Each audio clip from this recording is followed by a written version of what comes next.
সেই ভয়ঙ্কর আযাবের জায়গাকে আমরা ভুলে গিয়েছি। যে ভয়ঙ্কর আযাবের কথা নবী পাক সাল্লাল্লাহু তাআলা আলাইহি ওয়াসাল্লাম হাদিস পাকের মধ্যে ঘোষণা করে বলেছেন, যখন কোন কাফির কবরে যাবে, যখন কোন গুনাহগারকে তার কবরে রাখা হবে, সেই সময় তার কবরে 99টি সাপ আসবে। 99টি সাপ আসবে তার কবরে।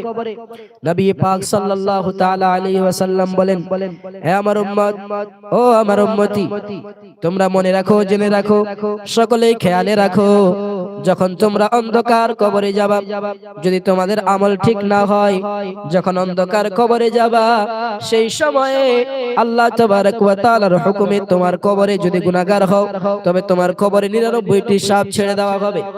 আর সেই সাপগুলি এত ভয়ঙ্কর হবে, এত ভয়ঙ্কর হবে, যে সাপগুলির কথা বলা হয়েছে তার মধ্য থেকে, সেই 99টি সাপের মধ্য থেকে একটি সাপকে যদি এই পৃথিবীর বুকে, এই জমিনের বুকে ছেড়ে দেওয়া হয়, তবে সেই সাপ যদি এই জমিনের বুকে আসার পরে নিজের ফু যদি একবার এই জমিনে দিয়ে দেয়, দয়ার নবী আমার বলতেছেন, এই জমিন আর জমিন থাকবে না, এই জমিন যেন তাম্বার হয়ে যাবে, তাম্বা হয়ে যাবে। আল্লাহুস সামাদ। সেই সাপের ফু যদি এত পাওয়ার হয়, তবে একবার চিন্তা করুন, সেই জায়গায় তো আমাদেরকে কামড় দেবে। শুধুমাত্র একটা নয়, 99টি সাপ আসবে। আল্লাহুস সামাদ। বাবাজিরা আমার, তাই আজকে দুনিয়ার বুকে গুনাহের কাজ করিয়েন না। আল্লাহ